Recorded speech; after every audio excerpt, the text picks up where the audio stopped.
Following my studies of different mammals, I wanted to continue with some smaller mammals. Mainly, I focused on the Mustelid family.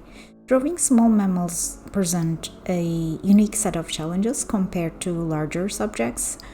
For massive animals like bears or large dogs, the focus is on capturing bulk, power, and grand proportions. With small mammals, especially those in the family which is made of weasels, ferrets, toads, and the like, the challenge shifts to capturing their incredible dynamism, quickness, and low to the ground morphology. Their forms reflect their movements, which are typically rapid, fluid, and often unpredictable. Trying to capture a weasel's form requires an understanding of its elasticity. It can stretch into a long, almost snake-like shape one moment and curl into a compact, coiled form the next. This requires sketches to be less about static form and more about the line of action and energy. I've found that quick, gestural drawings are essential to convey the lively nature of these animals. Compared to the powerful, sometimes imposing figures of the bears, the intimidating presence of large canids like wolves, or the sheer size of the Great Dane, for example, the mustelids offer a welcome contrast in subject matter, a shift toward the inherently adorable. While all the animal subjects are fascinating, drawing small, quick, and charming creatures like the weasel family brings a different kind of joy to the process. There is a playful energy in their forms that encourages a lighter, more whimsical approach to sketching, unlike the technical pressure of capturing the heavy mass of a grizzly or the complex muscular structure of a German shepherd. Drawing a weasel or a tiny spotted skunk allows for a focus on expressive charm and movement. These smaller species, with their characteristic long and low profile, have an undeniable cuteness. The weasels, in particular, with their slender bodies, beady, intelligent eyes, and twitching whiskers, possess a fierce but utterly charming aspect. The delicate, light-colored fur often seen in species like the stoat adds to the soft, appealing quality, making them delightful to render. This inherent charm, combined with their dynamic poses and quick movements, makes them incredibly fun to draw, transforming the study session from a purely anatomical exercise into a period of enjoyable, light-hearted visual exploration. This is the kind of animal study where I can truly let go, have fun, and capture the playful spirit of the animal, focusing less on photorealistic accuracy and more on the cute, livelier character that radiates from these small, energetic carnivores. Small mammals often have fine, dense fur, which necessitates a different approach to texture. Instead of the coarse, layered fur of the bear, these have sleek, often glossy coats. This means the rendering must focus on highlighting muscle contours and the way light catches their streamlined bodies rather than just layering texture. I use some fur texture brushes, but mostly I'm working on quick studies, so these were not for finished illustrations but mostly for learning. My current focus is away from creating refined, highly polished illustrations. My primary goal right now is rapid visual learning and expanding my personal visual library, which means prioritizing speed and breadth over a flawless finish. When I select a new animal family like the mustelids, I choose several distinct species, from weasels, badgers, otters, to compare their morphology and adaptations.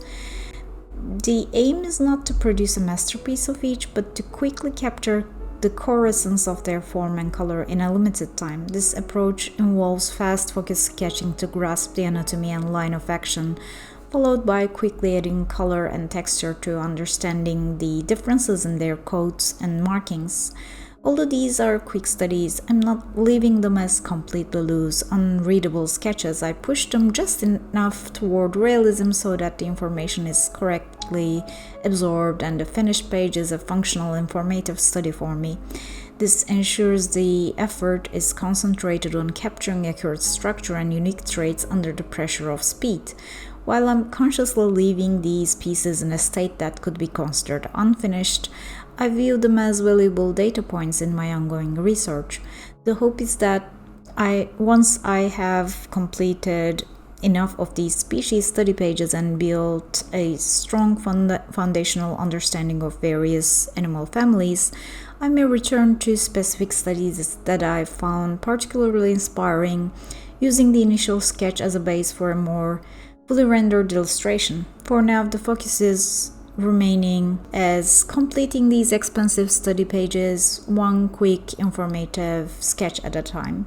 And I learned about these animals as I read about them, which is also inspiring. The Mustelid family is one of the most diverse and widespread groups within the order of carnivores, encompassing over 50 species. This family includes weasels, badgers, otters, minks, martens, and wolverines. Despite their variety in size and habitat, from the aquatic otters to the terrestrial badgers and the arboreal martens, mustelids share several key characteristics. They are typically long-bodied, short-legged, and possess a distinct muscular neck and powerful jaws. Many are known for their anal scent glands, which produce a powerful musk used for communication and defense, a trait famously highlighted in their close relatives, the skunks. Those skunks are now often placed in their own separate family, but I also drew some skunks in my studies. Mustelids are generally intelligent, resourceful, and possess incredible hunting prowess, often taking on prey much larger than themselves. Their adaptability has allowed them to thrive in nearly every environment, from icy tundras to tropical rainforests. For world builder or concept artists, the Mustelid family offers a rich source of inspiration, representing an archetype of stealth, speed, and fierce tenacity in a compact package. To draw these animals effectively, shape analysis is needed. The weasel archetype, representing the core morphology of the mustelid family, is fundamentally based on a few key geometric shapes and proportions that contribute to its distinctive long and low profile. The weasel's body is best conceptualized as a long, flexible tube or cylinder. This shape highlights the animal's spine and low center of gravity. Unlike the blocky, powerful form of a wolf or the rounded mass of a bear, the weasel's body allows for extreme bending and twisting, enabling it to pursue prey into narrow burrows. The head of a weasel is generally small and triangular or wedge-shaped, well suited for poking into those tight spaces. The tail length varies greatly among mustelids, long and bushy on a marten, shorter on a badger, but on a classic weasel it is moderately long and tapered, serving as a crucial counterbalance for quick turns and leaps. It typically extends the line of the spine gracefully.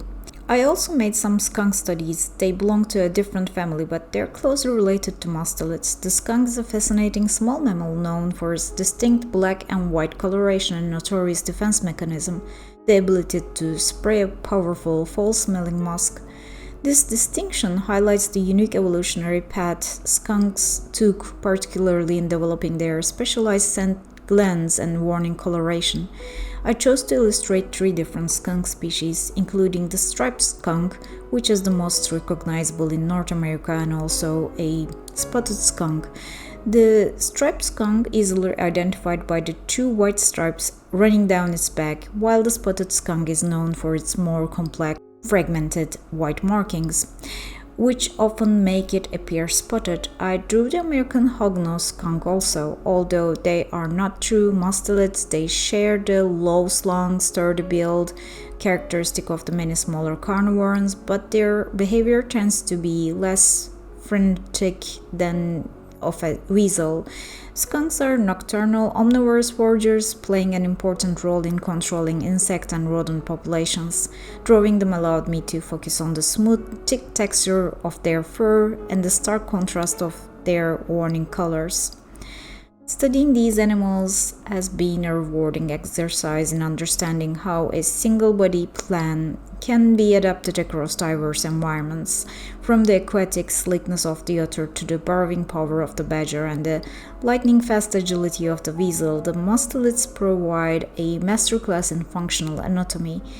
Each species offers unique visual features, but I had to end these studies somewhere because related species mostly have similar features. So, before it gets too repetitive, and I feel like I learned enough about some of these animals, I want to move on to a different animal or different animal family. So I hope to see you in my next species study.